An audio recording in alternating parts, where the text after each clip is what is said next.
Hello everyone, कैसे हैं आप सब लोग। Welcome to Novelty Learning. आज का टॉपिक है कोरोजन। हम कोरोजन के बारे में पढ़ेंगे, इसके एग्जांपल्स के बारे में, इसकी रिएक्शंस के बारे में, इसके कॉजेस के बारे में एंड प्रिवेंटिव मेथड्स के बारे में कि हम किस तरीके से कोरोजन को होने से रोक सकते हैं। इसकी प्रिवेंशन के बारे में हम आज इस वीडियो में पढ़ेंगे। हम इस वीडियो में कोरोजन टॉपिक को पूरा कंप्लीट करेंगे, जो कि हमारे चैप्टर 3 में गिवन है। 10th क्लास के chapter 3 non metals and non metals and chapter 1 के जो टॉपिक है कोरोजन, उसको दोनों चैप्टर्स के टॉपिक को आज इस वीडियो में हम कंप्लीट करने वाले हैं। ठीक है, तो स्टार्ट करते हैं कोरोजन की डेफिनेशन से। सबसे पहले जानेंगे कोरोजन होता क्या है। Corrosion is the process by which a metal surface is attacked by a certain substance such as air, water and acids. Corrosion एक ऐसी प्रोसेस है जिससे किसी भी मेटल का सरफेस जब एटमॉस्फेयर में प्रेजेंट एयर, मॉइस्चर या फिर एसिड से रिएक्ट करता है तो वो खराब होना शुरू हो जाता है, मतलब कि कोरोड होना शुरू हो जाता है। ठीक है, अब ये फैक्टर्स क्या है? Air, water vapour and acids. हमारे एटमॉस्फेयर में बहुत सारी गैसेस भी प्रेजेंट होती हैं, for example CO2, sulphur dioxide, sulphur trioxide and nitrogen के ऑक्साइड्स, क्लोरीन एंड HCl। ठीक है, तो ये सारी गैसेस की फॉर्म में प्रेजेंट होती हैं। कुछ गैसेस वाटर के साथ रिएक्ट करके एसिड फॉर्म करती हैं और कुछ गैसेस डायरेक्टली रिएक्ट कर जाती हैं मेटल के साथ in the presence of moisture.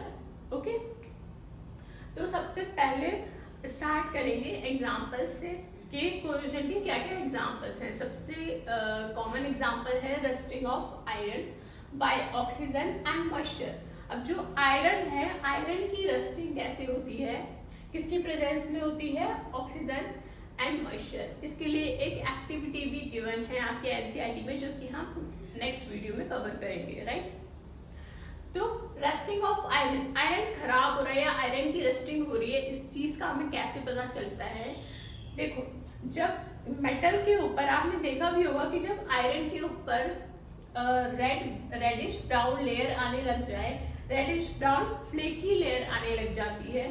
Flake layer इसलिए बोल रही है क्योंकि वो ऊपर से हट भी जाती है और नीचे की लेयर्स को खराब करने लग जाती है। राइट, तो इस तरीके से पूरे मेटल को ही खराब कर देती है।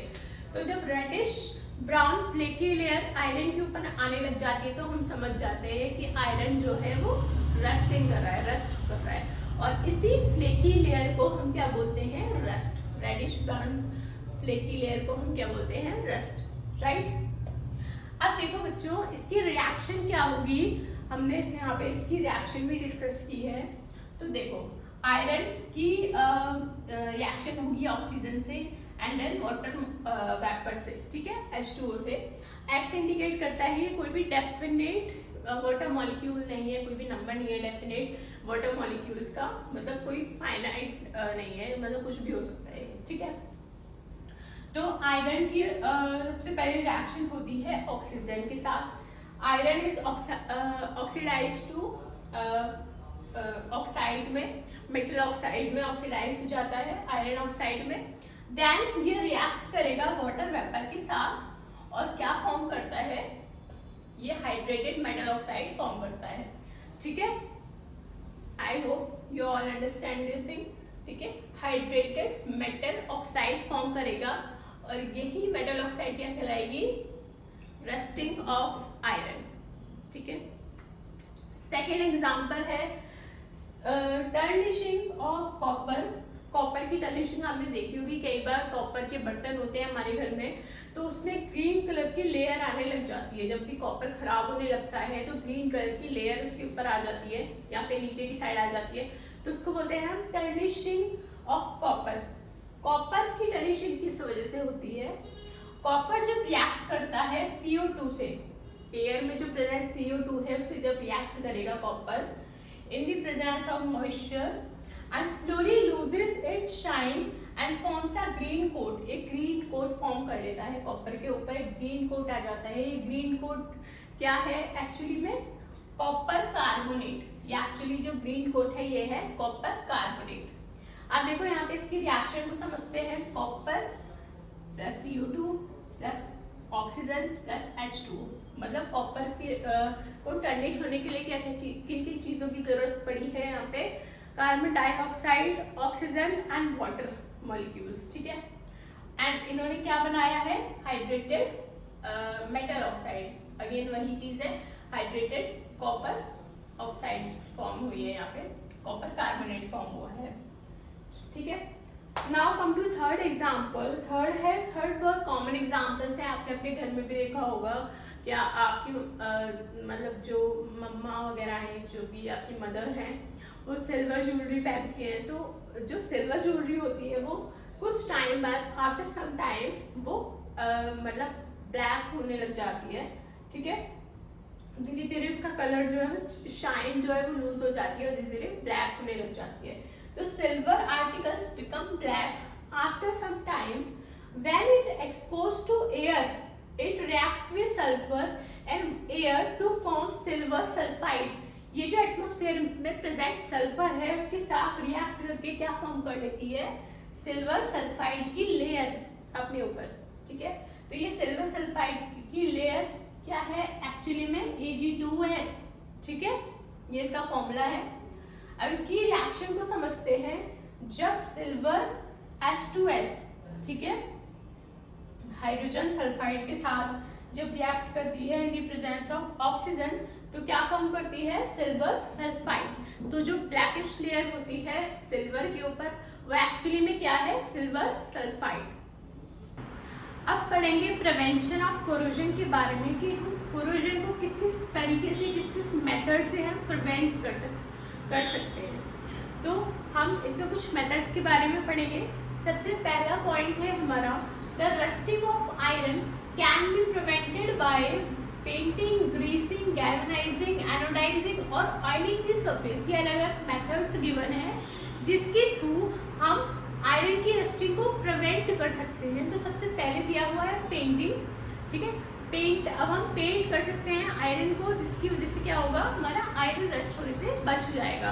अब पेंटिंग देखो, हमने अपने घरों में भी देखा होगा कई बार कि जो भी हमारे आयरन की डोर्स होते हैं या फिर जो रेलिंग्स होते हैं, उसको हम अक्सर पेंट कर देते हैं। तो अभी पेंट करने से होता क्या है, इससे एक लेयर फॉर्म हो जाती है आयरन और एटमॉस्फेयर के बीच में, जिसकी वजह से एटमॉस्फेरिक फैक्टर्स यानी कि gas, water and other gases react नहीं कर पाती आयरन के साथ, जिसकी वजह से हमारा आयरन रस्ट होने से बच जाता है। नेक्स्ट है ग्रीसिंग।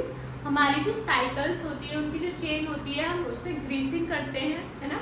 जो ब्लैक से आपने देखा होगा, कई बार हमारे हाथ भी गंदे हो जाते हैं, तो उससे हम ग्रीसिंग करते हैं। ग्रीसिंग इसीलिए करते हैं ताकि उसमें जंग ना लग जाए, वो रस्ट ना हो जाए, ठीक है। सेकेंड, हम ऑयलिंग भी करते हैं, क्योंकि जब ऑयल की लेयर फॉर्म हो जाती है आयरन के ऊपर, तो वो रिएक्शन करने से रोकती है। जो एटमॉस्फेरिक फैक्टर्स है, उनकी रिएक्शन करने से रोकती है आयरन के ऊपर, जिस वजह से हमारा आयरन प्रिवेंट रहता है रस्ट होने से, राइट। सेकेंड, हम पढ़ेंगे गैल्वेनाइजेशन के बारे में। गैल्वेनाइजेशन क्या है? Galvanisation is a method of protecting steel and iron from rusting by coating them with a thin layer of zinc. Galvanisation एक ऐसा प्रोसेस है जिसमें हम जिंक की कोटिंग करते हैं आयरन के ऊपर या स्टील के ऊपर। हम इस कोटिंग को क्यों करते हैं? क्योंकि zinc is more reactive than iron. Zinc iron से ज्यादा रिएक्टिव है। अब जब भी एटमॉस्फेरिक जो भी फैक्टर्स हैं हमारे, उनकी रिएक्शन आयरन से होने से पहले जिंक से हो जाएगी, तो कंबाइंड स्टेट में जिंक के साथ फॉर्म हो जाएंगे। जो आयरन है वो हमारा प्रिवेंट रहेगा, ठीक है। इसलिए हम कोटिंग करते हैं जिंक की। अब हम इसकी कोटिंग करते हैं मोल्टेन स्टेट्स में, जो कि हायर क्लासेस का टॉपिक है। आपके सिलेबस में इतना ही गिवन है, ओके। सो जब भी हम प्रोटेक्ट करते हैं स्टील और आयरन को गैल्वेनाइजेशन के थ्रू, ठीक है, तो उस प्रोसेस को हम बोलते हैं गैल्वेनाइजेशन। थर्ड पॉइंट है बाय मेकिंग एलॉयज। एलॉयज को फॉर्म करने से भी हम आयरन की रस्टिंग को रोक सकते हैं, क्योंकि आयरन जो प्योर फॉर्म में होता है, कोई भी मेटल प्योर फॉर्म में होता है तो बहुत रिएक्टिव होता है, ठीक है। अगर हम उसको किसी और मेटल या किसी और नॉन मेटल के साथ कंबाइन कर देते हैं, तो उसकी जो कोरोजन होने की जो कैपेसिटी है वो कम हो जाती है, और इस तरीके से हम आयरन को प्रिवेंट कर सकते हैं कोरोजन होने से by making alloys. Alloy is a very good method of improving the properties of metal. For example, when iron is mixed with nickel and chromium, जब हम आयरन को क्रोमियम और निकल जैसे मेटल्स के साथ मिक्स कर देते हैं तो हमें क्या मिलता है, वी गेट स्टेनलेस स्टील. ठीक है, तो स्टेनलेस स्टील हमको कब मिला, जब आयरन की हमने मिक्सिंग की निकल और क्रोमियम के साथ. ठीक है, तो these all are the methods of prevention of corrosion. I hope you all understand this topic very well, and if you like my video and if you like these lectures, so please like, share and subscribe my channel. Thank you.